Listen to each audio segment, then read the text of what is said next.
E aí, tudo bem com vocês? Eu estava esperando dar o horário para poder entrar na transmissão. Bom, meus irmãos, minhas irmãs, bem-vindo, bem-vinda. Estou adiantando um pouco, começando um pouquinho antes, está batendo o sino agora, né? Para a gente ver se a gente consegue fazer as coisas direito.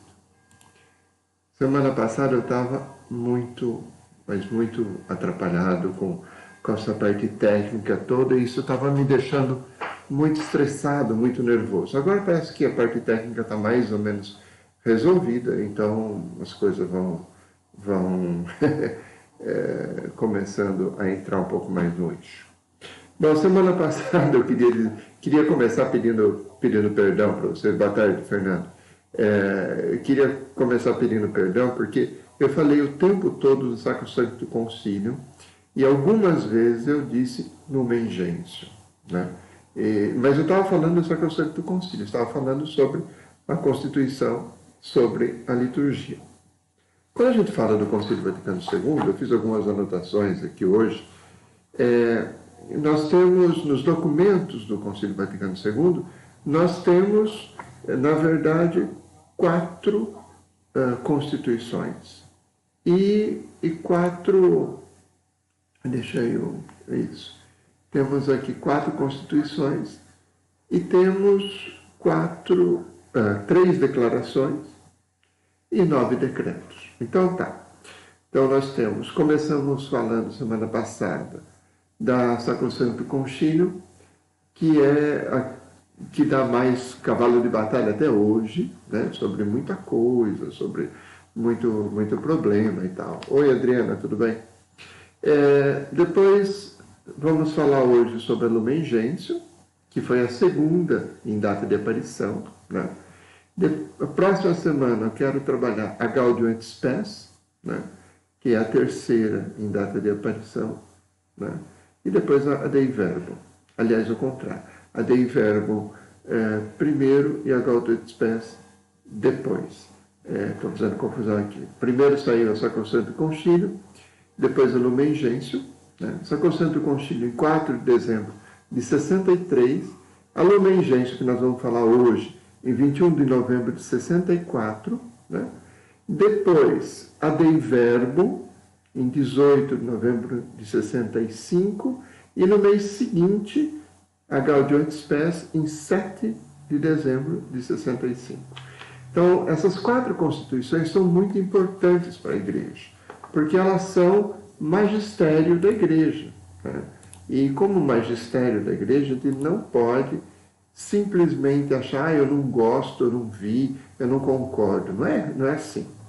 Em toda a Igreja, toda a história da Igreja, nós temos os concílios, e os concílios definem doutrina, definem posições, definem pastoral, definem as coisas. E se você quer continuar sendo católico, é necessário que você esteja na onda do concílio, é necessário que você aceite o concílio. Não só o Concílio de Trento, como o Vaticano I, como o Vaticano II, como o Concílio de Nicéia lá atrás, como o de Jerusalém lá atrás.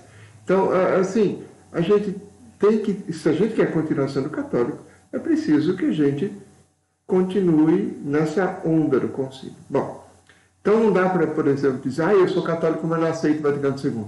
Você não é católico. Esse é o problema, tá? Esse é o problema. Você está raciocinando como Lutero, como os protestantes.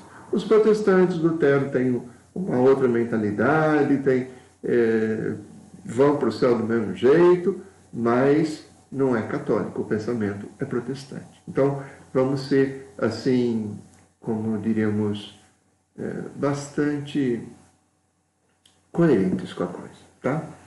Temos as 3 declarações, uma sobre a educação, Gravissimo Educationis, Nostra Aetate, né?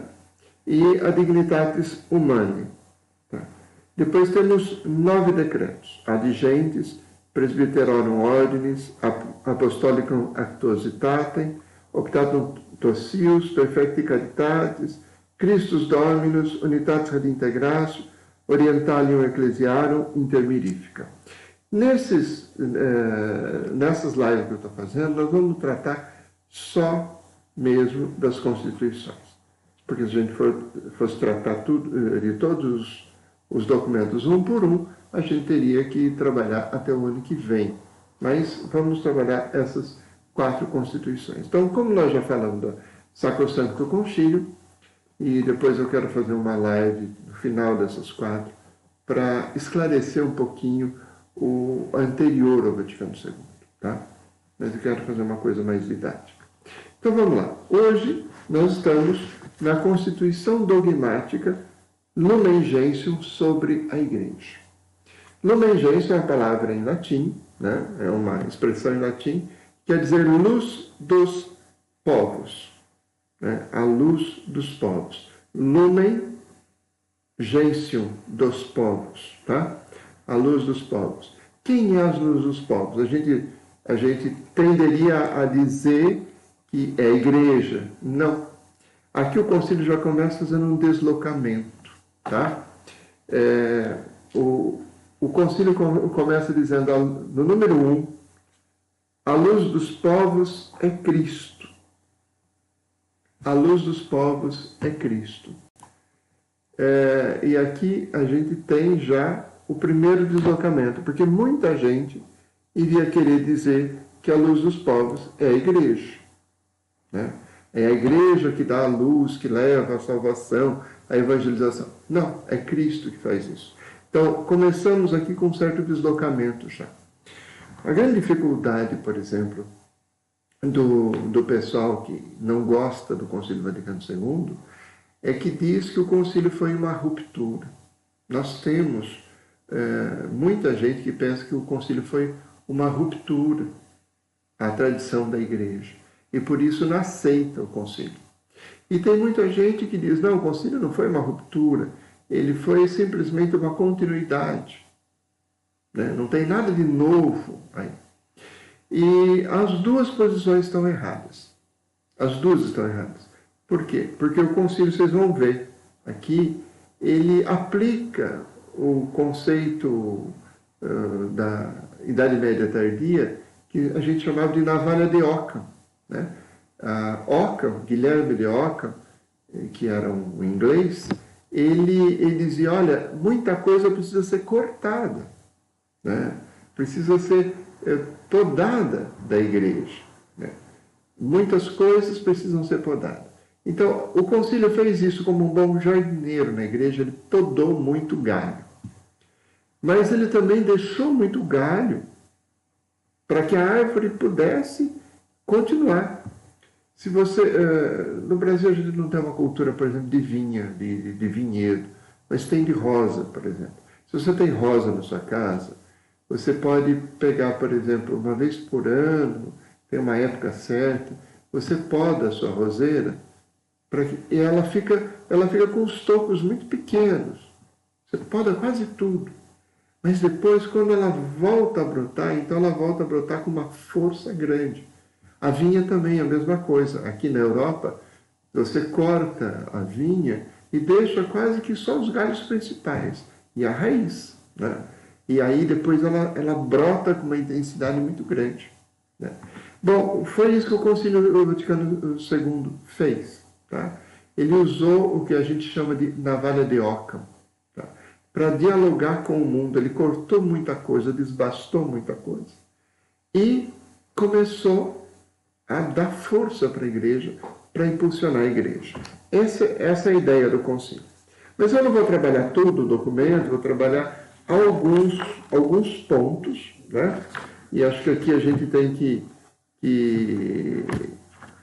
pensar algumas coisas. Por exemplo, no número 4, se você tem aí, pega no site do Vaticano, vatican.va, eu vou até escrever aqui, deixa eu ver se eu consigo escrever no bate-papo.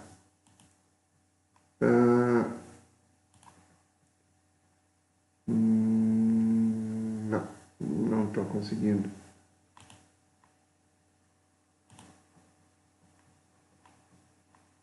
Não estou conseguindo aqui. Bom, de qualquer jeito, tá? Você põe aí no Google Vaticano Lumen Gentium. Gentium, e aí você vai ver, rapidamente aparece esse documento. Tem em português, tem em latim, belorrusso, alemão e tudo, tá? Então pega aí, por exemplo, se você tem o documento na sua mão, não sei se você tem, Adriano, não sei se você tem, Fernando. No número 4, por exemplo, bem no final do parágrafo, ele diz assim: assim, a igreja toda aparece como um povo unido pela unidade do Pai, do Filho e do Espírito Santo. E aqui ele começa, né? Ele começa a primeira vez a chamar a igreja de povo, né? E que é bem interessante, porque quando você pega, por exemplo, no número 6 do documento, né? Ele vai mostrando algumas figuras da igreja, né? Ele fala, por exemplo, do redil, que é o lugar onde as ovelhas ficam guardadas, né? O campo de Deus, são figuras bem bíblicas, né? O redil, o campo de Deus, a construção de Deus também é bíblico, tirado de 1 Coríntios, né? Fala no sentido de habitação, de templo, tabernáculo, caso tudo é construção, né? Depois, a igreja chamada Jerusalém do Alto, pega de Gálatas, pega de Apocalipse. E aqui, no número 7, ele vai começar a discutir, a mostrar um pouco, né, a coisa chamada Igreja Corpo Místico de Cristo. Quando ele fala da Igreja Corpo Místico de Cristo, ele está usando uma imagem que é de Pio XII e que é muito popular na época. Todo mundo fala da igreja como corpo místico, mysteris corporis, né? E aí o documento vai dizer que é uma imagem válida, ele vai mostrar, vai desenvolver essa situação e vai dizer que a cabeça do corpo, desse corpo místico, é o Cristo, tá? Então, aqui ele também faz um deslocamento, porque não fala do Papa, fala da cabeça do corpo, que é o Cristo. Está corretíssimo, mas para a época, isso já era uma afirmação um pouco avançada, vamos dizer assim, tá? Não sei se vocês estão conseguindo acompanhar direitinho, né? Mas aqui, no número 8, ele vai trabalhar uma outra imagem da igreja, que era a sociedade visível e espiritual. Interessante que na época se falava que a igreja é uma sociedade visível e perfeita, uma societas perfecta, né? Uma sociedade perfeita. Enquanto o mundo tem defeitos, né? A sociedade, o mundo, o planeta, a sociedade humana tem defeito. A igreja é uma sociedade perfeita. Mas o interessante é que a Lumen Gentium, ele não corrobora o sentido de perfeita. Ele diz que a igreja é uma sociedade visível e espiritual, mas não diz de perfeita. Inclusive, porque aqui ele vai dar algumas sugestões bem interessantes, no número 8, segundo parágrafo, ele vai dizer: esta é a única igreja de Cristo, que no credo confessamos ser una, Santa, Católica e Apostólica. Depois da ressurreição, o nosso Salvador entregou-se a Pedro para que a apacentasse, confiando também a ele os demais apóstolos e a sua difusão e governo. Esta igreja constituída e organizada nesse mundo como sociedade subsiste na Igreja Católica. Aqui tem uma diferença que parece um pouco sutil, que a palavra subsistere quer dizer que existe embaixo de, no latim, tá? Então, se ela subsiste, a Igreja Católica é uma sociedade que a gente vê, e a Igreja de Cristo a sustenta. Mas não quer dizer que sustenta só a Igreja Católica. quer dizer que sustenta também todas as outras igrejas, né? Subsiste na Igreja Católica, governada pelo sucessor de Pedro e pelos bispos em união com ele. Embora, aqui que está o detalhe, fora da sua comunidade se encontrem muitos elementos de santificação e de verdade, os quais, por serem dons pertencentes à Igreja de Cristo, não diz da Igreja Católica, da Igreja de Cristo, impelem para a unidade católica. Então veja, ele está, pela primeira vez, um documento oficial da Igreja reconhece que as igrejas separadas, as orientais, as protestantes, as anglicanas e tal, também têm a sua validade. Não é que vai todo mundo para o inferno, mas existe aqui uma graça que Deus está dando por debaixo, mesmo por debaixo dessa desunidade, né? Então, aqui tem umas coisas interessantes nesse documento que valeria a pena, por exemplo, os estudantes de teologia dar uma olhada com maior amor, tá? Quando aqui no número ainda no 8, ele diz aqui, no final do primeiro, segundo, terceiro parágrafo, ele vai dizer assim: enquanto Cristo, santo, inocente, imaculado, segundo Hebreus 7, não conheceu o pecado, conforme 2 Coríntios 5, mas veio apenas expiar os pecados do povo, segundo Hebreus, a igreja, contendo pecadores no seu próprio seio, simultaneamente santa e sempre necessitada de purificação, exercita continuamente a penitência e a renovação. Aqui tem uma coisa interessante que os estudantes de teologia têm que pensar e podem pesquisar melhor para ver o que eu estou falando. É o seguinte: grande parte dos argumentos dos tradicionais é que a igreja ela aceitou Lutero. E, em parte, é verdade.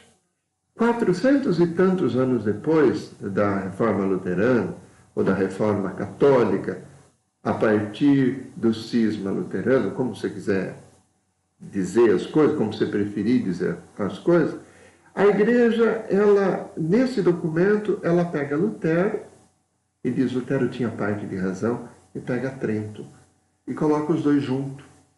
Não é que é um ou outro. Muitos pensam assim: ou é um ou é outro. Mas não é ou um ou outro. São os dois. E aqui que está a diferença. Tá? Aqui que está a diferença. São os dois. Trento e Lutero. O Vaticano II, ele não é na lógica, por exemplo, de Hegel, tese, antítese e síntese.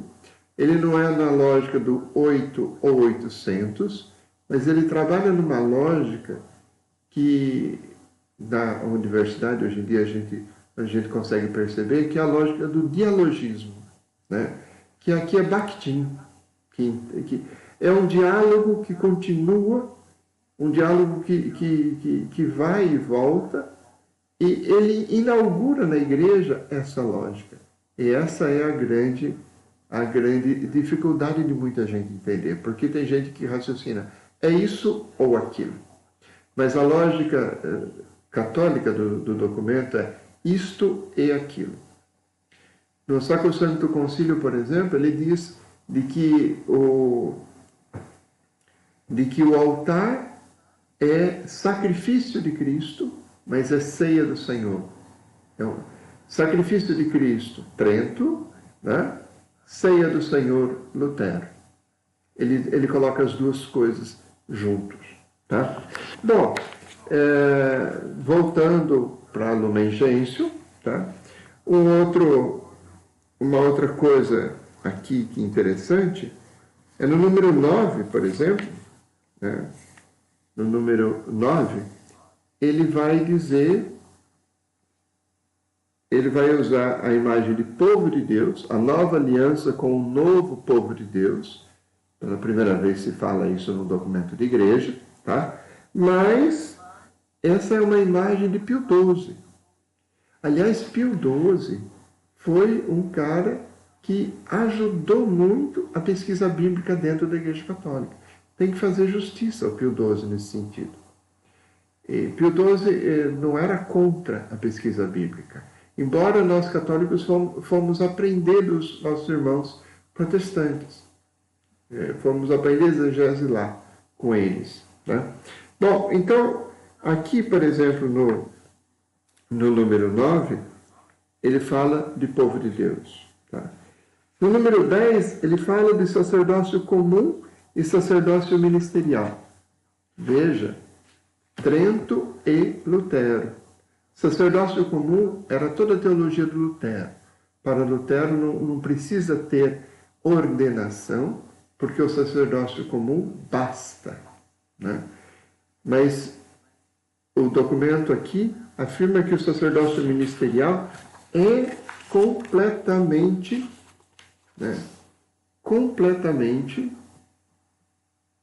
diferente. Ele diz aqui, o sacerdócio comum dos fiéis e o sacerdócio ministerial ou hierárquico, embora se diferenciem essencialmente não apenas em grau, ordenam-se mutuamente um ao outro. Pelo visto, a Assembleia Conciliar percebeu que Lutero tinha razão em algumas coisas e que podia, inclusive, motivar a Igreja. Então, essa doutrina, que é nova, no primeiro documento da Igreja que fala disso, que é a Lumen Gentium, que fala sobre o sacerdócio comum e sacerdócio ministerial, ele impulsiona o povo de Deus, impulsiona os leigos, valoriza. Né? Então aqui, por exemplo, no número 11, ele vai falar de todos os sacramentos e não sei o que lá e tal, né? Para depois, no número 12, ele começar a falar dos sacramentos a partir dos leigos. O povo santo de Deus participa também da função profética de Cristo, difundindo o seu testemunho vivo. A totalidade dos fiéis que receberam a unção do santo não pode enganar-se na fé, e essa sua propriedade peculiar manifesta-se por meio do sentir sobrenatural da fé de todo o povo. Quando esse, desde os bispos até o último dos fiéis leigos, manifesta consenso universal em matéria de fé e costumes. Ele está praticamente dizendo aqui que existe um magistério comum de toda a igreja, não do Papa e dos bispos, mas de toda a igreja. Se toda a igreja concorda com alguma coisa, é porque foi o Espírito Santo que colocou. E isso daqui é bem interessante, porque nos falava antes. Tá? Bom, quando a gente fala, por exemplo, número 11, ele falou da unção dos enfermos. Pela primeira vez falou de unção dos enfermos, porque antes falava de extrema unção, última unção. O padre dava a unção e a pessoa já ia embora. Né? Essa era a prática. Bom, ele vai mostrar, por exemplo, no número 13, todos os homens são chamados a essa unidade católica do povo de Deus, a qual anuncia e promove a paz universal. A ela pertence de vários modos, ou a ela se ordenam, quer os católicos, quer os outros que acreditam em Cristo, quer finalmente todos os homens em geral, pela graça de Deus, chamados à salvação. Porque ele está colocando aqui uma igreja aberta à salvação de todos. Ainda não foi dado a doutrina explícita sobre a salvação de todos os homens. Mas já, Fernando, eu vou ver esses aprofundamentos depois, eu vou estudar isso direitinho. Mas quando ele fala, por exemplo, de todos os homens, dos católicos, dos que não são católicos e dos outros homens que não têm fé, ele está abrindo a igreja. E isso é bastante interessante para o documento da época, porque ele está colocando a igreja num campo frutífero para desabrochar. Tá? No número 14, aqui ele vai ser mais específico. Não se salva, porém, embora incorporado à igreja, quem não persevera na caridade, permanecendo na igreja pelo corpo, não está nela com o coração. Então, ele vai dar alma para essa história da salvação. Não adianta você ser padre, bispo, e estar ali, e você vai com tudo para o inferno se você não tiver caridade. Tá? O desenvolvimento da doutrina de Coríntios 13. Tá? Mas, em todo caso, se fala isso explicitamente. No número 15, ele vai trabalhar os vínculos com os não católicos. Tá? Ele diz, a igreja vai ser unida por muitos títulos com os batizados que têm o nome de cristãos, embora não professem integralmente a fé. Tá? Ou não guardem a unidade de comunhão com o sucessor de Pedro. Aí ele vai dizer, olha, acrescenta-se a isso a comunhão de oração e outros bens espirituais, mas ainda existe uma certa união verdadeira no Espírito Santo entre essas igrejas. União de bens espirituais, comunhão de oração, união verdadeira no Espírito Santo. Ou seja, é o Espírito que dá o sentido verdadeiro do ecumenismo. Tá? Bom, e aqui eu queria surpreender vocês, porque uma das críticas que se faz no número, por exemplo, no número 16, quando fala dos muçulmanos, dos judeus e tal, está falando dos não cristãos, número 16, ele... Desculpe, me perdi aqui. No número 16, ele diz que... Aqui. Com efeito, aqueles que, ignorando sem culpa o Evangelho de Cristo e sua igreja, procuram, contudo, a Deus com coração sincero e se esforçam sob o influxo da graça por cumprir a sua vontade, manifestada pelo ditame da consciência, também eles podem alcançar a salvação eterna. Tem muita gente que critica, que pega aqui pesado contra o Vaticano II, que diz, olha, foi o Vaticano II que deu possibilidade de dizer que os ateus, que os muçulmanos, que as pessoas que não são cristãs se salvam.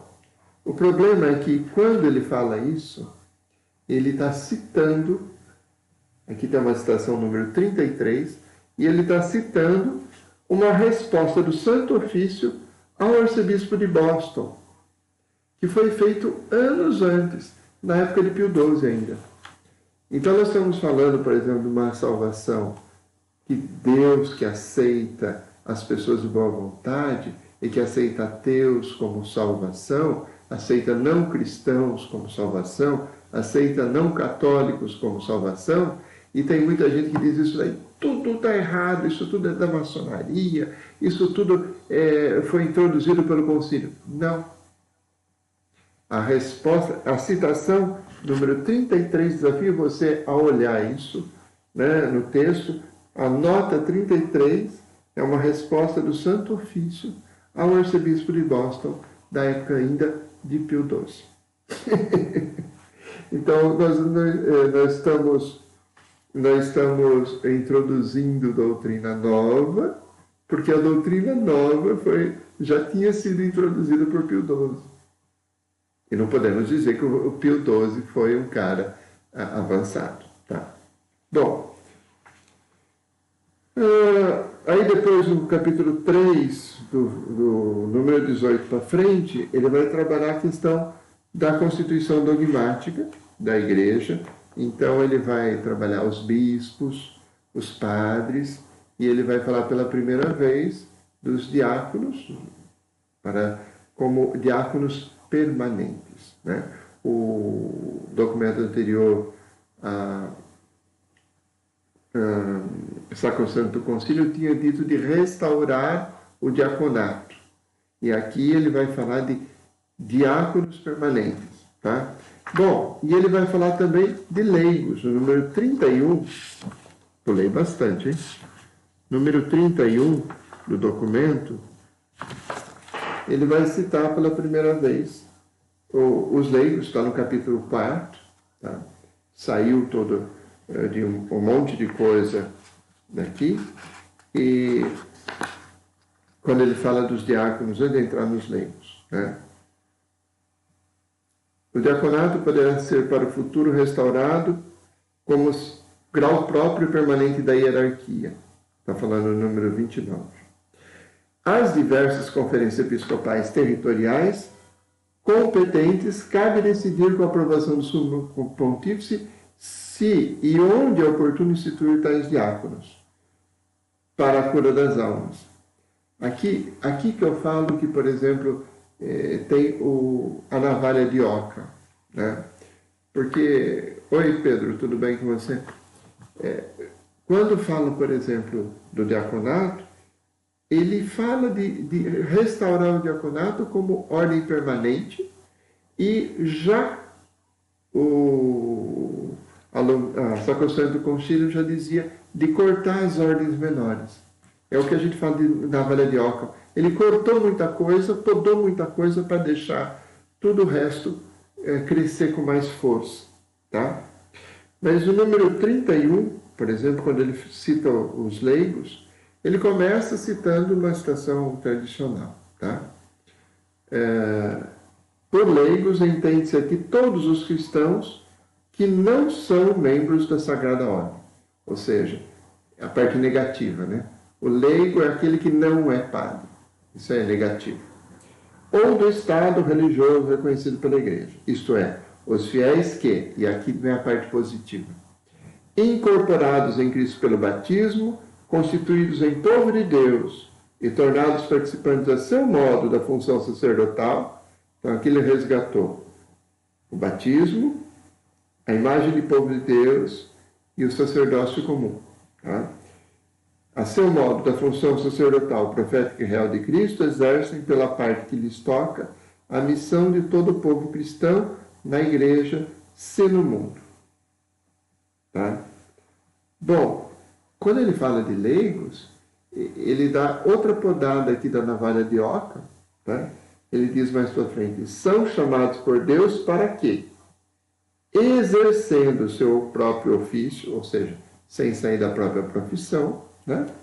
Guiados pelo Espírito evangélico, concorram para a santificação do mundo a partir de dentro.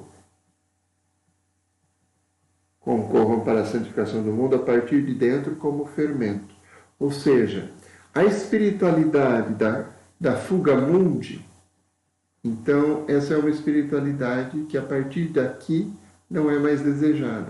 E aqui a gente tem que pensar em todos aqueles livros da igreja que são bons, que são bonitos, que são belos, da mística, que transformaram as pessoas, os cristãos, para fugir do mundo, para ser santo.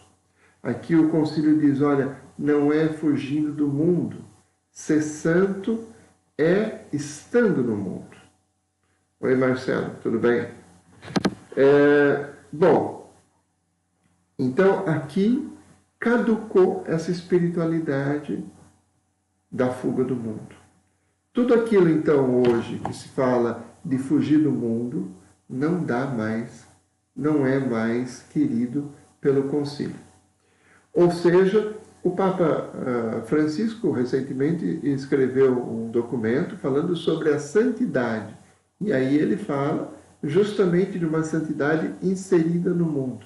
Ele está exatamente dentro da tradição da Lumen Gentium. Tá? Bom, ele fala do apostolado dos leigos no número 33, tá? E aqui ele dá uma inovada no 33. Ele diz, sempre se dizia na época que o leigo é o cara que ajuda o padre. Então é uma espécie de extensão da mão do padre, né? O padre manda, o padre é a cabeça, né? E o leigo vai lá e faz. Mas veja, o documento diz aqui, o apostolado dos leigos é participação na própria missão salvadora da igreja. É participação na própria missão salvadora da igreja. Ou seja, o leigo não é mais ajudante do padre. Tá? E os sacramentos, sobretudo a Sagrada Eucaristia, comunicam e alimentam aquele amor para com Deus e para com os homens que é a alma de todo apostolado. Ou seja, o leigo tem a sua missão própria. Tá? Ele vai dizer ainda, né? No mesmo parágrafo ele vai dizer ainda, tem ainda a capacidade de ser chamados pela hierarquia a exercer certos cargos eclesiásticos. Hoje em dia tem muita gente que vê com horror o Papa Francisco, por exemplo, nomear chefe da biblioteca, chefe da mídia, mulheres, homens, leigos que tomem conta de funções no Vaticano.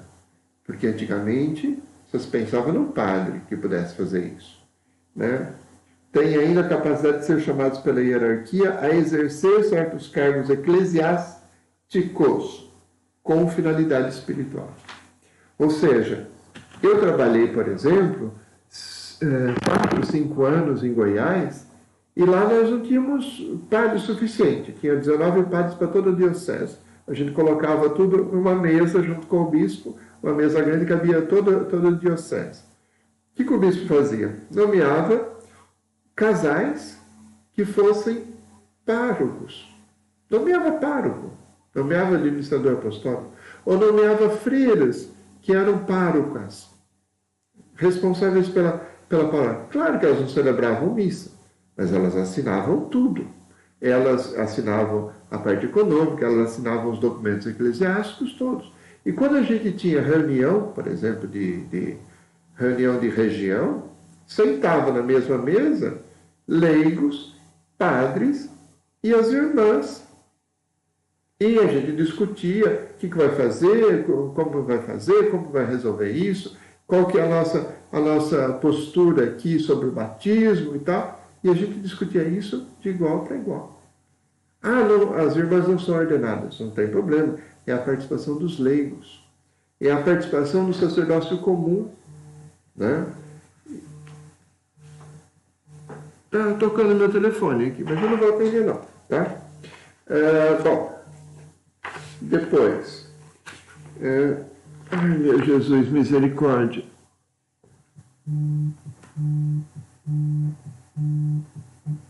Ótimo, acabou. Bom. Voltando. No número 37, ele fala uma coisa muito interessante. Segundo o grau de ciência, competência e autoridade que possuam, está falando dos leigos, eles têm o direito e, por vezes mesmo, o dever de expor o seu parecer sobre os assuntos que dizem respeito ao bem da igreja. Quer dizer, não só os bispos e padres têm que consultar, como os leigos têm o dever de falar e de mostrar para o padre. Olha, essa administração não está certa. Eu quero formar em economia, formar em administração. O padre, às vezes, quer ele saber de tudo.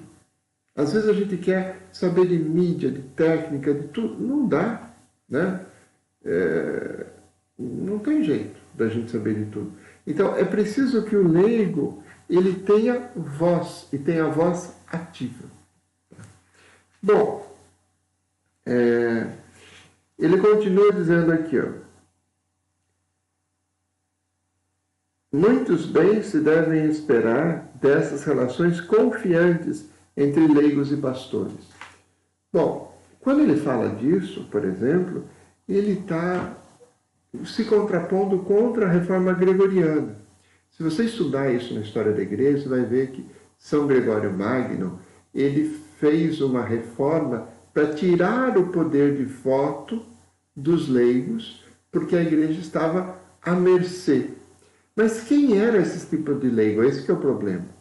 O leigo da época era o leigo rico, era o latifundiário, era o príncipe, era o rei. Esses caras tinham poder de voto na igreja. Mas nós estamos falando aqui de outra categoria de leigos das comunidades. Não leigos que mantêm a igreja sequestrada por conta do dinheiro, né? Ah, sim, Fernando. Nas paróquias, muitas funções acumuladas pelos padres não é que poderiam ser perfeitamente exercidas, deveriam ser perfeitamente exercidas pelos leigos. Mas olha, aqui na França é muito pior. No Brasil ainda nós temos uma abertura para os leigos bem mais razoável, né?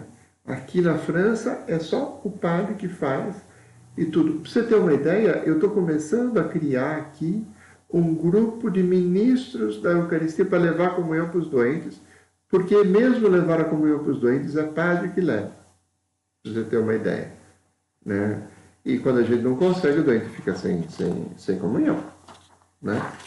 Então, é de fato um pouco complicado. Mas, de fato, é isso mesmo que está dizendo. Muitas funções poderiam ser perfeitamente exercidas e deveriam ser exercidas pelos leigos. E corroborada, incentivada pelos padres, é lógico, pela hierarquia. Mas nós da hierarquia precisaríamos entrar num processo de cura, porque nós somos muito orgulhosos. Vamos ser, não estou falando de todo mundo, todo o tempo, mas assim, nós temos uma tendência a querer saber de tudo, a querer achar que nós somos os bambambãs. E isso é uma eclesiologia do Vaticano I, ou de Trento, não é a eclesiologia do Vaticano II. Tá? Quando no capítulo 5, número 40, ele fala, por exemplo, de Jesus mestre e modelo, ele vai falar da vocação de todos à santidade. E aqui tem uma declaração muito interessante que eu separei para vocês. Diz aqui, número 40. É, pois, claro a todos que os cristãos de qualquer estado ou ordem são chamados à plenitude da vida cristã e à perfeição da caridade. Na própria sociedade terrena, essa santidade promove um modo de vida mais humano. Essa santidade promove um modo de vida mais humano. Lembra que ele falou lá atrás que não é para fugir do mundo? Agora ele fala de uma santidade que leva em conta as qualidades humanas e que não despreza as qualidades humanas. Aqui ele está sendo profundamente tomista e rejeitando um pouco aquela espiritualidade agostiniana no sentido pior do termo. Bom, agora a parte boa da história, e eu não sei se eu rio, se eu choro, né? É que a grande novidade do texto, no número 54, eu vou pular para o 54, é que quando se começou o Vaticano II, se queria fazer um documento específico sobre Nossa Senhora, porque ela merece, porque ela é isso, porque é aquilo. Eu não estou discutindo nada disso, se ela merece ou não. Claro, sempre merece. Nossa Senhora sempre merece. Mas a Assembleia Conciliar achou por bem colocar Nossa Senhora dentro do mistério da Igreja. Então falou-se, por exemplo, da hierarquia, falou-se dos leigos, né? Ainda uma visão um pouco piramidal, mas falou dos leigos no sentido de santidade, e aí se coloca, nesse momento se coloca Maria dentro da Igreja. O que é uma revolução para a época, porque Maria estava quase saindo da Igreja. Por exemplo, existe ainda hoje, tem gente que repete o que diz esse provérbio latino, mas ele era muito comum de dizer de Maria nunquam satis. Sobre Nossa Senhora nunca se fala demais. O que é bonito, mas nunca existiu uma expressão latina dizendo de Jesus nunquam satis. Quer dizer, você pode falar demais sobre Jesus, mas não pode falar demais sobre Maria. E aqui tem uma desproporção. É como se Maria estivesse acima de Jesus. Claro que não. Ela está dentro do mistério da Igreja. E aqui foi a grande sacada do documento conciliar, né? Ele dá razão a Lutero, de novo, mas coloca Maria no seu lugar perfeito como grande santa que é. Tá? A igreja, número 48, capítulo 7. A igreja... Não é 48. Espera aí. Ah, sim. É 52. Eu pulei aqui. É 52. No 52, ele fala sobre Maria. E aqui está aqui. Esse divino mistério da salvação é-nos revelado e continua na igreja. A Virgem, Mãe de Cristo, é revelado, o mistério da salvação de Nossa Senhora é revelado dentro da igreja e continua dentro da igreja. Tá? No 54 ele vai dizer assim, por isso, escuta essa, por isso o Sagrado Concílio, ao expor a doutrina acerca da igreja, na qual o Divino Redentor realiza a salvação, pretende esclarecer cuidadosamente não só o papel da Virgem Santíssima no mistério do Verbo encarnado e do corpo místico, mas também os deveres dos homens resgatados para com a Mãe de Deus, Mãe de Cristo e Mãe dos homens, sobretudo dos fiéis. Ou seja, a intenção do concílio refazer a doutrina sobre Maria e colocá-la no ponto certo. Tá? Número 54. Começo do parágrafo. Tá? Aí ele vai falar da Virgem Nazaré, vai falar da Mãe do Redentor no Antigo Testamento, da Anunciação, da infância, da vida pública. Ele vai expor toda a doutrina de Maria depois da Ascensão. Tá? E aqui, quando ele chegar nos 60, ele vai dar um golpe, dizendo assim, o nosso mediador é um só. Segundo a palavra do apóstolo, não há senão um só, um Deus e um mediador entre Deus e os homens, o homem Jesus Cristo, que se entregou a si mesmo para a redenção de todos. Deriva da abundância dos...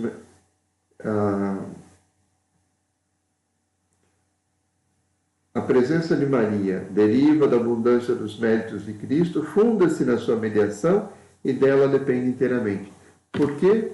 Porque nessa época estava muito forte uma campanha para declarar Maria mediadora universal da salvação. Mas declarar Maria mediadora universal da salvação era quase colocá-la no ponto de Jesus.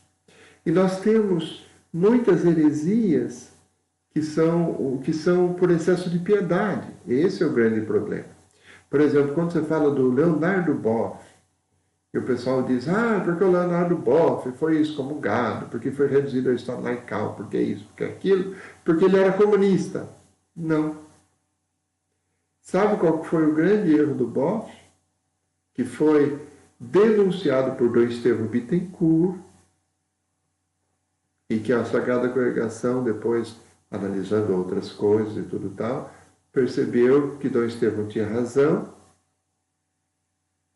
é que Leonardo Boff, quase coloca Maria na Trindade. Ele fala em algumas vezes, eu li isso nos seus livros, da quaternidade de Deus, do Pai, do Filho, do Espírito e de Maria. Então nós temos muitas heresias querendo ser piedosas. Né? Boff não foi condenado por o seu livro Igreja, Carisma e Poder. Aliás, esse livro não tem dificuldade nenhuma na Congregação da Doutrina da Fé. A dificuldade do Boff era os escritos sobre Maria. Então, aqui a gente precisa tomar um certo cuidado com essas coisas. Porque às vezes a gente é mariano demais e acaba sendo um pouco idólatra. A gente precisa tomar cuidado com isso. Então, quando você fala, os protestantes não têm nenhuma razão. Eles têm algumas razões, porque tem muito exagero. Por exemplo, você dizer, doce coração de Maria seja a nossa salvação. Eu fui de uma congregação dos missionários cletianos. A gente não saía da capela sem rezar essa jaculatória. doce coração de Maria, aí todo mundo respondia, sede a nossa salvação, só depois disso você podia sair da capela.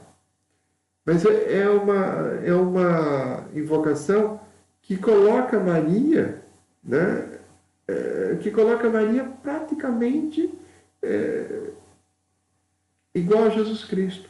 Porque a salvação é Jesus, não é Maria. O que está dizendo, Fernando? Então, ele considera que Maria é o próprio Espírito. Então, isso, eu não vou entrar nisso, mas na época que eu era estudante de teologia, eu já não gostava desse tipo de coisa. Tá?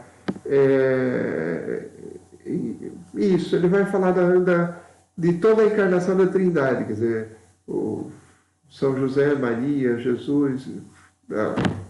Não vamos entrar nisso. Né? Isso, Rosto Materno de Deus, eu sei. Tem outros livros, Maria e o Espírito Santo, Ave Maria, tem outros livros também do Leonardo Boff que tem essa mesma postura. Mas ele foi condenado por isso, ele não foi condenado por outras coisas. Todo mundo diz que o Boff era comunista, mas não foi por isso que ele foi condenado. O Igreja Carisma e Poder não tem nenhuma dificuldade com a Igreja. Bom, eu estou falando isso porque essa é a grande sacada do concílio, de tirar um documento só sobre Maria e colocá-la dentro da Igreja. Não para diminuir Maria, mas para colocá-la no diapasão certo. Tá? Bom, depois ele vai dizer no 62, por isso a Virgem invocada na Igreja com os títulos de advogada, auxiliadora, socorro e medianeira. Mas isso entende-se de maneira que nada tire nem acrescente a dignidade e a eficácia do único mediador, que é o Cristo. Então, ele volta nessa história do único mediador. Porque senão o pessoal rapidamente cai fora, né? Por excesso de piedade mariana. Né? Quando, ainda no 62, ele diz assim, essa função subordinada de Maria não hesita a Igreja em proclamá-la. Ou seja, Maria tem que estar abaixo de Jesus. Teologicamente falando, tem que estar abaixo de Jesus. Senão a gente vai colocar Maria tão acima que não vai dar certo. Né? Bom, no 65 ele fala das virtudes de Maria. Ele não fala, inclusive, da intercessão de Maria, mas ele fala da virtude de Maria. Ou seja, Maria brilha como modelo de virtude sobre toda a família dos eleitos. Ele quase fala aqui o que depois foi cunhado na teologia latino-americana sobre fé em Maria e fé de Maria. Né? Temos a fé em Maria, mas temos também a fé de Maria. Nós precisamos nos inspirar no seu exemplo. Na sua vida, deu à Virgem exemplo daquele afeto maternal de que devem ser animados todos quantos cooperam na missão apostólica que a Igreja tem de regenerar os homens. Bom, e aqui no 67 ele dá um golpe final, né, praticamente, quando ele fala de Maria, porque ele coloca aqui muito de caso pensado, ensina o Sagrado Concílio a doutrina católica sobre Maria.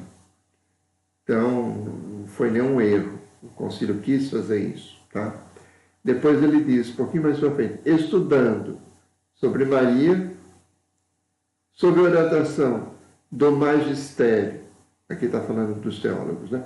Que devem estudar Maria sobre a orientação do magistério, da Sagrada Escritura, dos Santos Padres e a liturgia das igrejas. Então ele coloca um critério para a Mariologia. O critério da Mariologia é sair do devocionismo e entrar para uma coisa mais sólida. Magistério da Igreja, Sagrada Escritura, Santos Padres e liturgias das igrejas. E aí ele coloca ainda em plural. Né? Bom, o que ele falaria então? Seria uma Mariologia ecumênica? Parece um negócio meio absurdo. Quando eu li a primeira vez, parecia meio absurdo. Mas você sabe que aqui na Europa, que tem muito muçulmano, aqui na França especialmente, existe um movimento de diálogo religioso a partir do dia 25 de março entre muçulmanos e católicos. Entre muçulmanos e católicos. Existe um diálogo interreligioso feito a partir da figura de Maria, para nos aproximar de Cristo. É interessante porque o Alcorão diz sobre a mãe do Cristo, a mãe do profeta. Então, os muçulmanos têm Maria com muito carinho. E pode ser que aí, né, more todo o diálogo possível. Não se esqueça que Fátima é um nome muçulmano. Nossa Senhora de Fátima. Fátima é muçulmano. Então, é interessante esse tipo de coisa. Mas o concílio em 60 e tanto, 64, ano que eu nasci, já falava de uma possibilidade de diálogo interreligioso. Tá? Bom, esse documento foi assinado em 21 de novembro de 64. Documento importantíssimo, a Constituição Dogmática, ou seja, ele diz como a igreja se pensa e como deve ser pensada. Tá? Documento muito interessante. E eu, depois de ler todo o documento, fazer as observações para vocês, eu separei aqui o número de notas. Existem 194 notas. Tá? Das 194, eu só considerei a nota inteira, tá? Porque às vezes tem 2 citações, 3 citações na mesma nota. Então, eu só considerei a nota inteira. Tá? Dessas 194, 10 são sobre Bíblia, fora as citações da Bíblia que estão ao longo do documento. Mas são as notas do documento. Então, 10 são sobre Bíblia. 72 notas são citações dos padres da igreja, Santo Agostinho, São João Crisóstomo, e todos, Tertuliano, Orígenes e tal. Né? 6 são sobre Santo Tomás de Aquino. 6 são sobre Santo Tomás. Uma citação de Pedro Canísio, uma única. Documentos de Papa e de Concílio são 83 notas.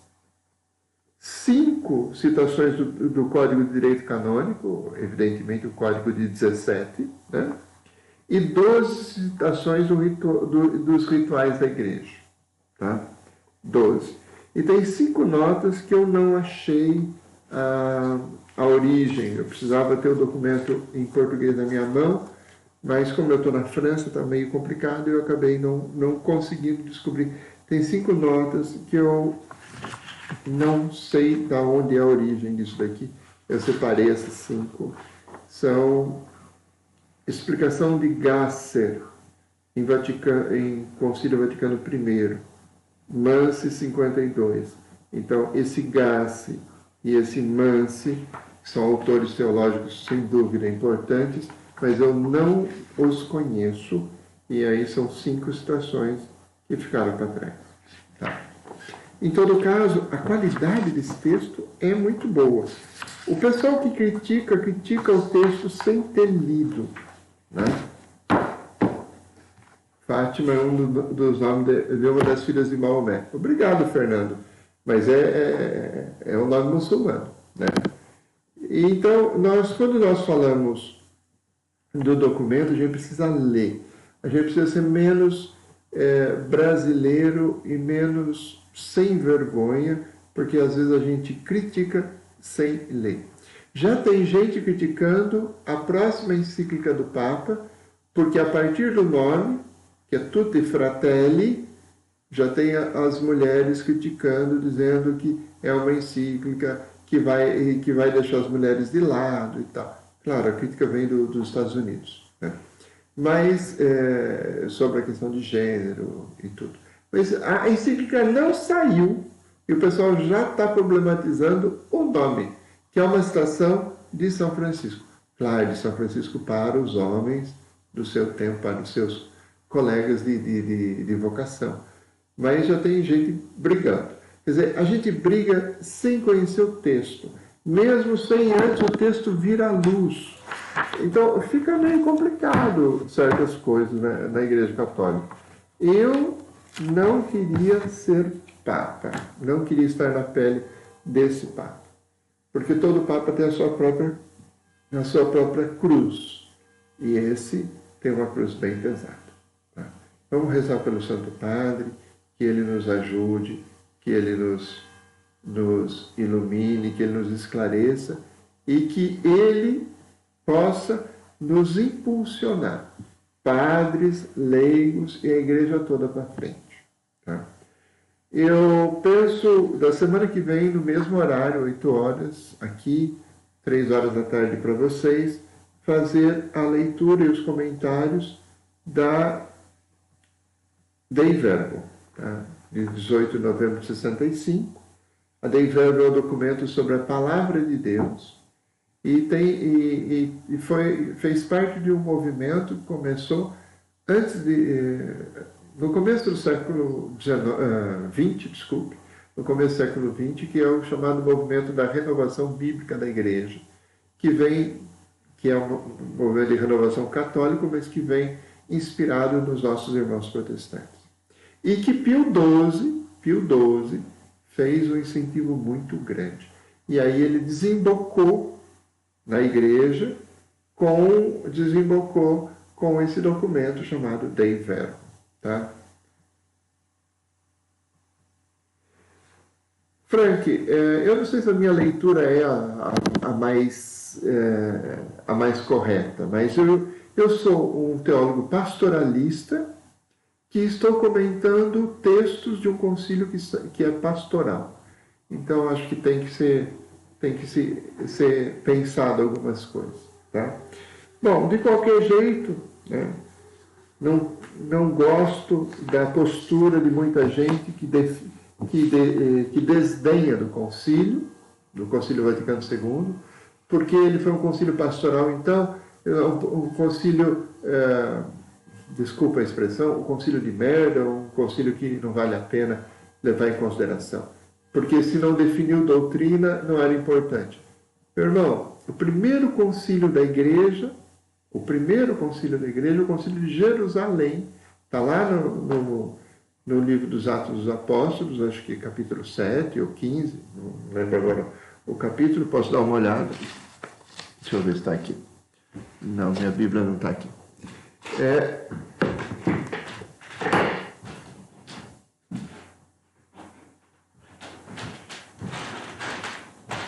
Está aqui. O Concílio de Jerusalém, do capítulo 15, de Atos dos Apóstolos. E o Concílio de Jerusalém não definiu doutrina. Ele disse que poderia ser trabalhado e poderia ser aceito sem a devida circuncisão os gentios. Mas, meu irmão, minha irmã, isso não é doutrina, isso é pastoral. O primeiro concílio da Igreja, o mais importante, o único que está dentro da Bíblia, não é um concílio doutrinário, é um concílio pastoral. Quando se fala que o Concílio Vaticano II é o único concílio pastoral da Igreja, se fala isso com má fé, para desmerecer o concílio, para desmerecer o Vaticano II. Isso é argumento falso, falacioso, ad hominem, de tradicionalista. E sabe, se você estudar um pouquinho de lógica, um pouquinho de filosofia, você sabe que o argumento ad hominem, ele ataca a pessoa, mas não ataca o conteúdo da frase ou da argumentação. Então, ele tenta... Os tradicionalistas, como não podem falar contra, atacam o concílio, dizendo é um concílio pastoral, um concílio de merda, um concílio que não tem importância. O primeiro concílio da Igreja, o único que está na Bíblia, foi um concílio pastoral, não foi um concílio doutrinário.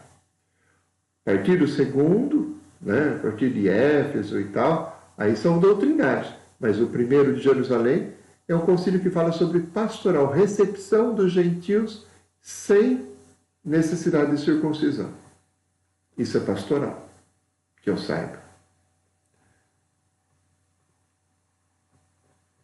Sim, tirar o texto do contexto se torna não pretexto, sim, assim.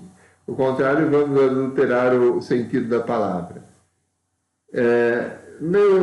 Mas a gente precisa tomar muito cuidado, porque hoje em dia, nas redes sociais, tem muita fala de gente famosa contra o Concílio Vaticano II. E olha, a gente tem que lembrar que o Vaticano II foi inspiração do Espírito Santo. Então, uma pessoa que simplesmente fala mal do Concílio Vaticano II, ou não acredita em Deus, ou não acredita no Espírito, e pecado contra o Espírito é grave.